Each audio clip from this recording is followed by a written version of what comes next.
Assalamualaikum warahmatullahi wabarakatuh. Kami dari kelompok 4 ingin mempresentasikan proyek akhir kami yang berjudul Case Pemilihan Calon Karyawan Baru menggunakan metode SPK. Nah, sebelumnya di sini saya ingin memperkenalkan teman-teman saya. Yang pertama itu ada Rival Subdwi, kemudian ada Cut Raisa, yang ketiga ada Zahra Almira, yang keempat ada Sultan Juanda, dan yang kelima saya sendiri Muhammad Rafli. Nah, di sini kami menggunakan 5 metode.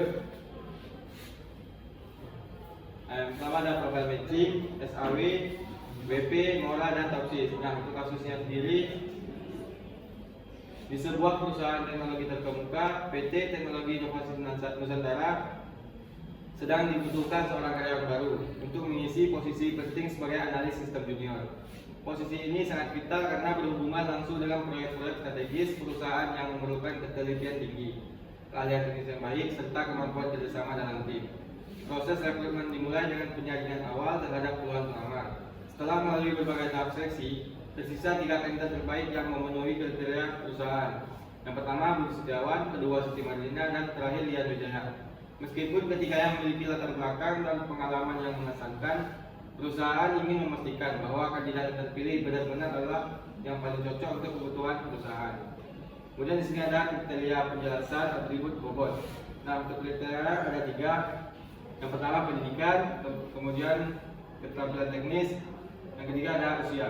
Nah, untuk ketiga kriteria ini memiliki atribut, yang 2 itu benefit, kemudian yang 1 cost.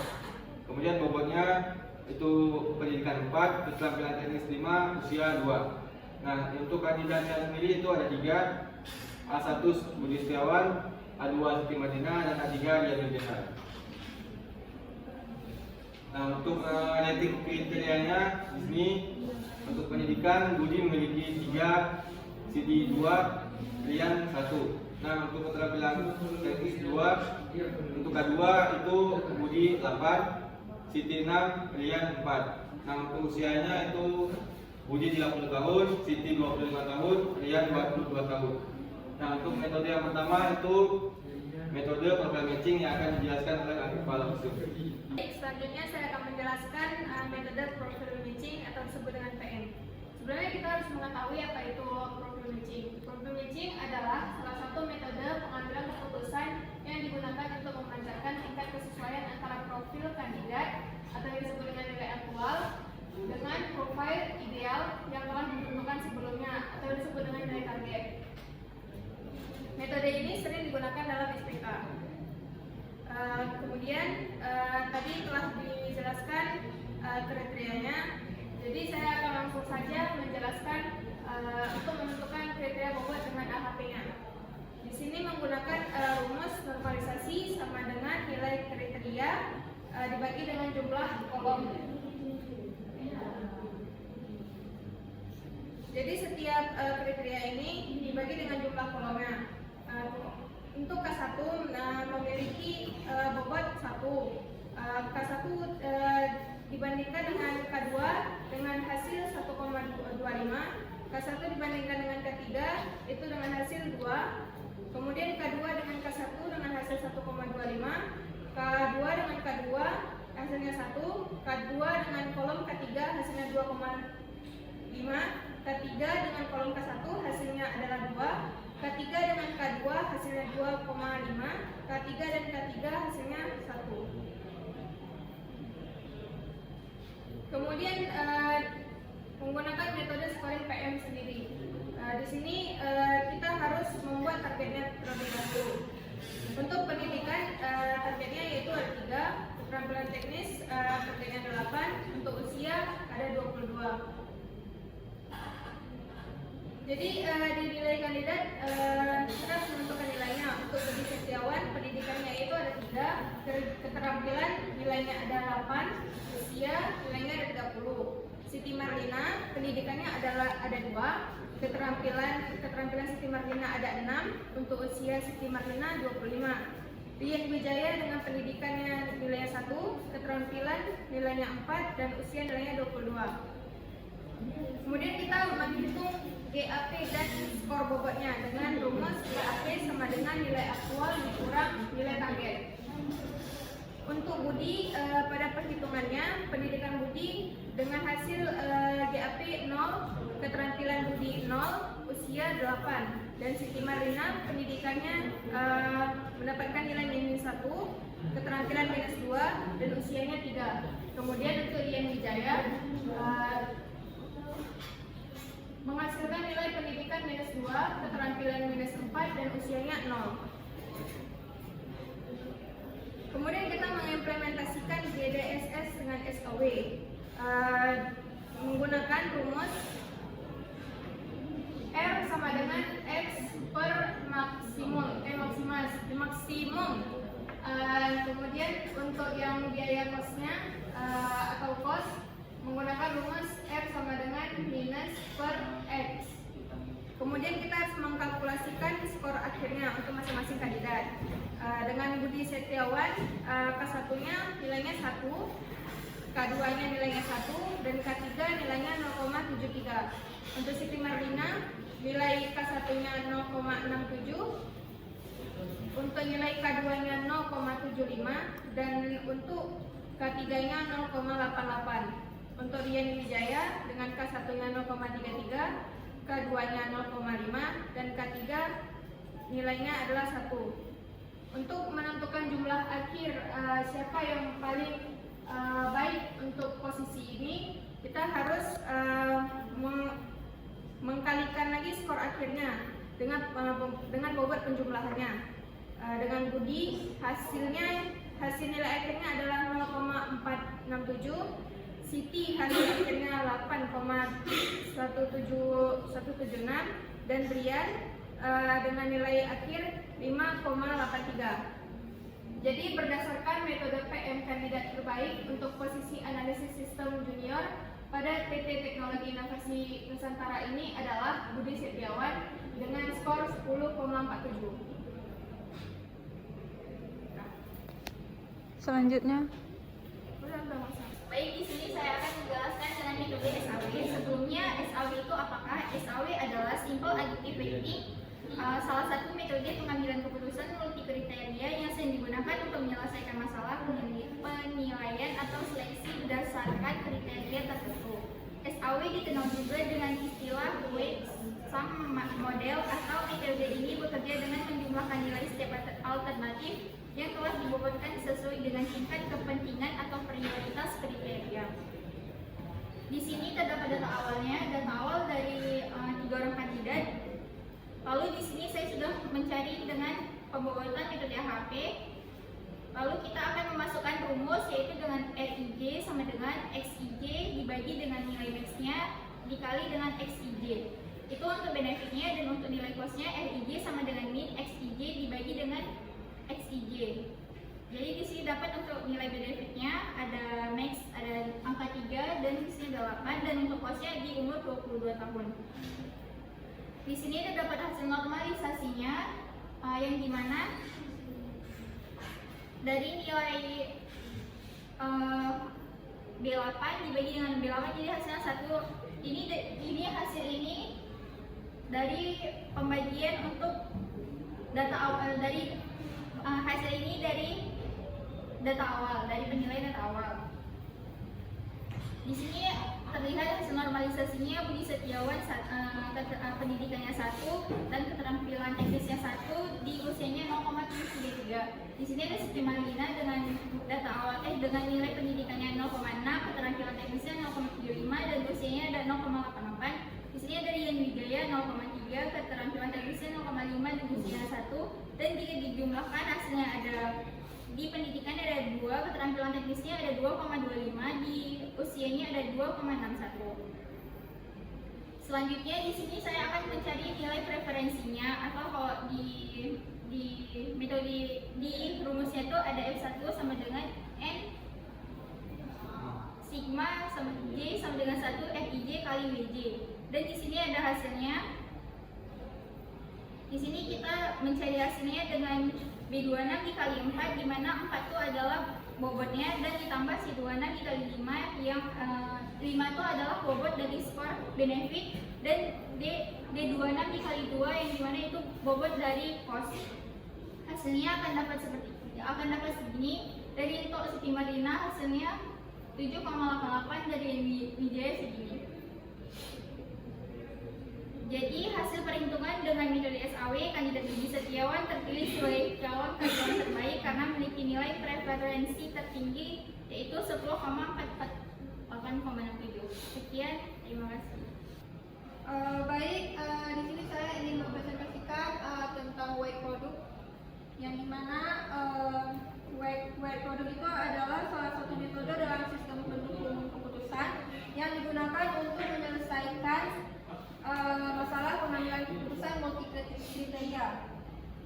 WP cocok untuk membandingkan beberapa alternatif berdasarkan beberapa kriteria dengan bobot yang telah ditentukan. Baik, di sini langsung saja ke langkah metode pembobotan AHP. Di sini menggunakan rumus perbandingan sama dengan bobot kriteria dibagi dengan bobot kriteria J. Dan untuk kriteria 1 ini 4 dibagi 4 hasil perhitungan AHP dan 1 dan kriteria kedua mendapatkan 0,8 dan untuk kriteria ketiga mendapatkan 2 dan untuk kriteria 1 1,25 dan untuk kriteria 2 1 dan untuk kriteria 3 2,5 dan untuk kriteria 1 0,5 kriteria 2 0,4 kriteria 3 1 dengan prioritas bobot 0,36 untuk kriteria kedua 0,45 dan kriteria ketiga itu mendapatkan 0,18. Jadi jumlah ini didapati dari kolom 1 ditambah dengan kolom kriteria 1 ditambah kriteria 2 dan kriteria ketiga dan mendapatkan hasil untuk kriteria 1 itu 2,75 dan kriteria 2 itu 2,2 dan kriteria 3 itu 5,6. Langkah selanjutnya yaitu menggunakan metode weight product. Itu menggunakan rumus ini di mana XIJ sama dengan nilai kriteria dan untuk WJ sama dengan bobot prioritas AHP. Selanjutnya normalisasi data. Untuk benefit itu nilai kandidat dibagi dengan nilai maksimal dan untuk cost nilai minimal dibagi dengan nilai kandidat. Jadi di sini matriks keputusan awalnya dan tabel normalisasinya ini untuk A1 mendapatkan A1 dengan kriteria 1 itu mendapatkan 1, untuk kriteria 2 1 dan untuk kriteria ketiga 0,73 dan untuk A2 dengan kriteria 1 itu 0,66 dan untuk kriteria 2 0,75 dan untuk kriteria 3 0,88 dan untuk A3 untuk kriteria 1 itu 0,33 dan untuk kriteria 2 0,5 dan untuk kriteria 3 itu 1. Selanjutnya untuk perhitungan WP di sini menggunakan bobot prioritas AHP dengan yang hasil yang kita dapatkan tadi dengan kriteria 1 0,36 dan kriteria 2 0,45 dan kriteria 3 0,18 dan di sini mendapatkan hasil akhirnya untuk A1 itu 0,956, A2 0,72, A3 0,51. Hasil WP-nya A1 Budi mendapatkan 0,96, A2 Siti 0,72, A Rian, A3 Rian 0,51. Berdasarkan metode weight product, kandidat terbaik adalah Budi Setiawan dengan skor BP 0,96. Sekarang saya akan menjelaskan metode MOLA, yaitu apa itu metode MOLA? Metode MOLA adalah teknik yang digunakan untuk memilih keputusan multi kriteria. MOLA cocok untuk situasi di mana ada beberapa kriteria yang harus diperhitungkan. Dengan beberapa kriteria bersifat maksimasi diinginkan lebih besar, dan yang lain bersifat minimasi, diinginkan lebih kecil. Nah, di sini kita mulai dengan pembuatan kriteria menggunakan metode AHP.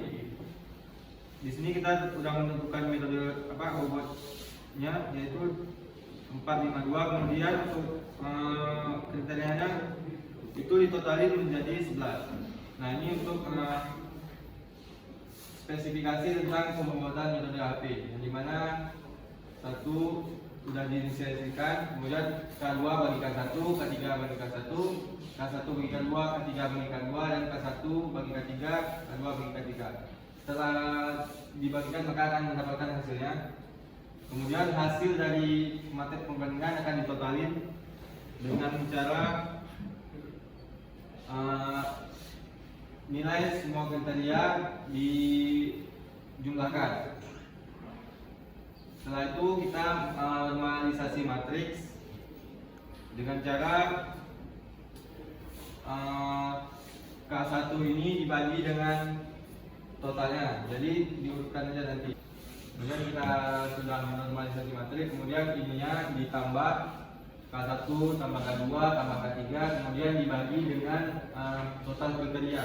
Di sini ada total kandidatnya itu ada 3, makanya ini ditotalin kemudian dibagi 3. Setelah itu kita mendapatkan hasilnya itu K1 itu 0,636, kemudian K2 0,45, K3 0,18. Kemudian untuk mengetahui apakah ini sudah fix nilainya, ini semua dijumlahin. Jika hasilnya adalah 1 maka itu benar. Kemudian kita langsung masuk ke metode Mora. Di sini untuk normalisasi matriks keputusan metode Mora itu rumusnya Lij sama dengan Xij bagi akar sigma M I sama dengan 1 X kuadrat Ij. Nah, di sini kita menghitung kuadrat dari setiap nilai kriterianya, itulah 3 kuadrat 2, kemudian 2 kuadrat 2, 3 kuadrat, 2 kuadrat, dan 1 kuadrat, itu hasilnya 14. Kemudian K2 8 kuadrat, 6 kuadrat, 4 kuadrat dijumlahin menjadi 116. Kemudian ada K3 30 kuadrat ditambah 25 kuadrat ditambah 22 kuadrat, itu hasilnya ada 2009. Kemudian setelah kita mendapatkan nilai kuadratnya, kemudian kita akarkan nilai kuadratnya, yaitu akar 14 menjadi 3,742, kemudian akar 116 10.770, kemudian akar 2009 itu 44.822. Kemudian setelah mendapatkan nilainya, di sini kita normalisasikan dengan rumus Lij sama dengan Xij akar total kuadrat. Ini tabel sebelum dinormalisasi. Kemudian ini hasil normalisasinya dengan cara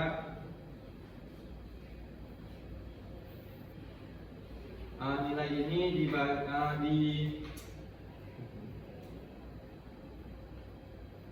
dibagi dengan total kuadratnya.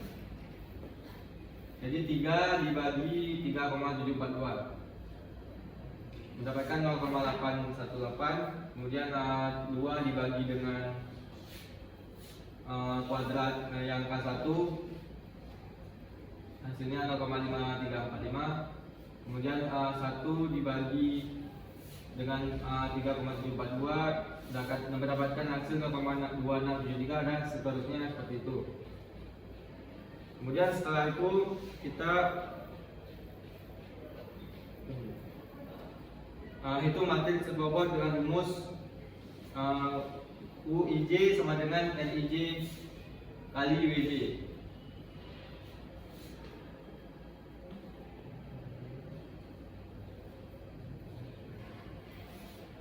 Nah, ini dikali dengan normalisasi bobot AHP itu, kemudian mendapatkan hasil 0,2916, dan seterusnya seperti itu juga.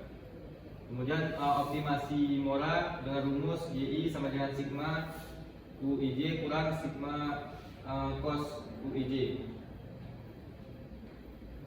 Jadi cara menjumlahkannya itu adalah 02916 ditambah 0,3376 ditambah dikurangi dengan 0,1217, kemudian mendapatkan hasil dari si Budi Setiawan. Nah, untuk menentukan apakah hasilnya benar, itu di hasil akhirnya ini dijumlahkan. Jika mendapatkan hasil 1 maka dia benar. Nah, kesimpulannya berdasarkan metode Mora, kandidat terbaik untuk posisi analis sistem junior di PT Teknologi Inovasi Nusantara adalah Budi Setiawan dengan skor 0,5075. Selanjutnya saya akan menjelaskan untuk metode topsis. Sebelum itu saya jelaskan dulu metode topsis itu adalah salah satu metode pengambilan keputusan multi kriteria yang digunakan untuk menentukan alternatif terbaik berdasarkan kedekatannya dengan solusi ideal positif dan menjauhi solusi ideal negatif. Untuk bobotnya ini seperti yang sudah dijelaskan sebelumnya, yang K1 4, K2 5, K3 2. Kemudian saya akan membuat pembobotan AHP-nya. Pertama, dia matriks perbandingan berpasangan.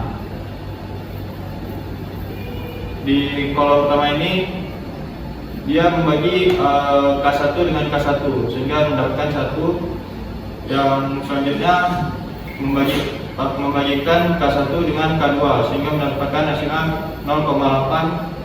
Kemudian yang ketiga itu K1 dibagi K3 sehingga menghasilkan 2. Begitu seterusnya.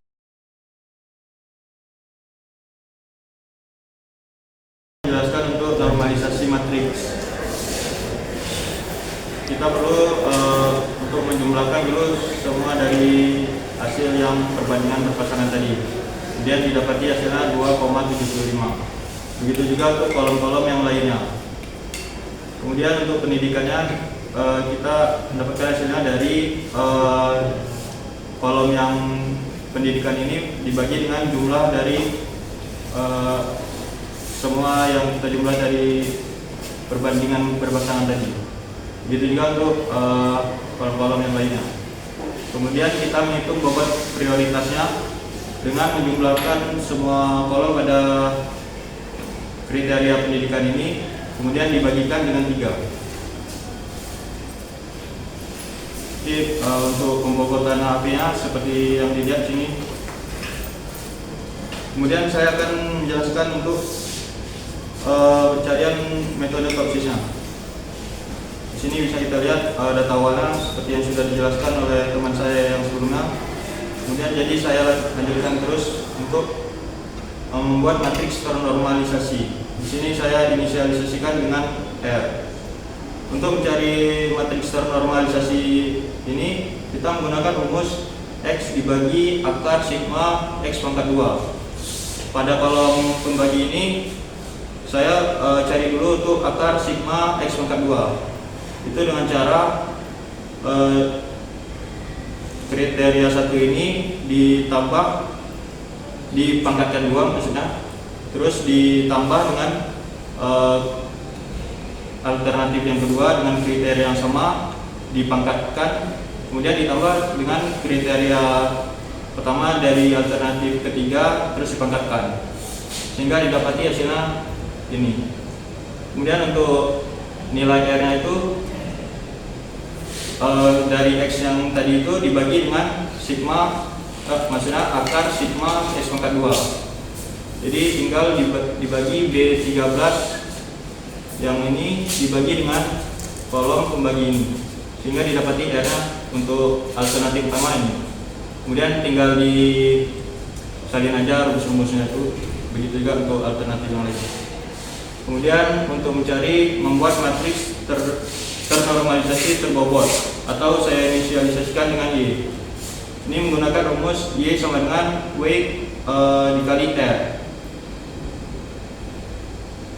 Untuk tabel pertama ini kita mengkalikan dari bobot yang ini dengan hasil ternormalisasi tadi yang ini, sehingga didapati hasilnya 0,29 seperti yang terlihat di sini. Begitu juga untuk kolom-kolom yang lain dengan menyesuaikan dengan kolom-kolom dari kriteria yang lain. Selanjutnya saya akan jelaskan untuk solusi ideal positifnya. Di sini untuk mencari solusi ideal positifnya, jika dia benefit, dia akan mencari nilai maksimumnya, menampilkan nilai maksimumnya. Jika dia tipenya cost, dia akan menampilkan nilai yang paling minimumnya. Di sini kita lihat, di sini dia menampilkan nilai maksimum dari kriteria yang pertama. Kemudian yang untuk kriteria yang kedua ini, dia tipenya benefit, menghasilkan yang paling tertinggi yaitu 0,337. Kemudian yang ketiga ini menggunakan cost, dia menampilkan yang paling minimum. Kemudian untuk solusi ideal negatifnya, jika dia benefit, dia akan menampilkan nilai minimumnya seperti yang dilihat sini. Dia kebalikan dari solusi ideal positif. Kemudian kita mencari jarak antara nilai terbobot terhadap solusi ideal positif dan negatif. Saya inisialisasikan dengan D. Untuk yang D positifnya ini, kita mencarinya menggunakan rumus akar sigma Y plus dikurang Y pangkat 2. Jadi Y plusnya itu adalah solusi ideal positif yang ini dikurangi dengan alternatif dengan kriteria 1 yang ini. Kemudian dipangkatkan 2. Kemudian yang ini dikurangi dengan Y dengan kriteria 2 ini dipangkatkan 2, terus dijumlahkan dengan yang ideal positif yang ketiga ini dikurangi dengan Y ini dipangkatkan 2, sehingga didapati hasilnya untuk D1 plus itu seperti yang kita lihat di sini. Kemudian begitu juga untuk kolom-kolom yang lain, rumusnya tetap sama. Kemudian untuk D yang minnya itu menggunakan rumus akar sigma Y dikurang Y min pangkat 2. Ini rumusnya dia dari hasil yang solusi ideal negatif ini dikurangi dengan dari nilai matriks ternormalisasi terbobot ini dikurangi dengan Y min ini atau solusi ideal negatif ini, terus dipangkatkan 2. Kemudian dia di sigma atau dijumlahkan dengan kolom-kolom yang lain seperti pencarian pada D solusi ideal positif sebelumnya, sehingga didapati hasilnya seperti yang terlihat di sini. Kemudian sama juga untuk D2 dan D3 seterusnya. Kemudian didapati kita akan mencari nilai preferensinya. Jadi untuk mencari nilai preferensi menggunakan rumus D min dibagi dengan D min ditambah D plus. Di sini kita lihat D minnya itu adalah 0,257 dibagi dengan 0,27 ditambah dengan D1 positifnya 0,032. Terus didapati hasilnya seperti ini setelah dibagikan. Kemudian begitu juga untuk V2 dan V3.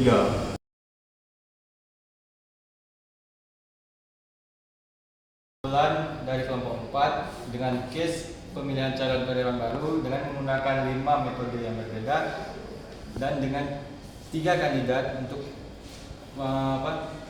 pelamar sebagai posisi analis sistem junior. Di sini kita mendapatkan bahwa si Budi Setiawan memiliki nilai yang paling tinggi di antara 2 kandidat lainnya. Dengan menggunakan 5 metode SPK yang berbeda, dimulai dari profile matching, WP, Topsis, Mura, dan SAW. Di sini kita mendapatkan si Budi Setiawan memiliki nilai yang paling tinggi. Jadi untuk pelamar yang lulus pada pemilihan ini itulah si Budi Setiawan. Sekian dari kelompok kami. Apabila ada kurang kami mohon maaf. Wabillahi taufiq wal hidayah. Assalamualaikum warahmatullahi wabarakatuh.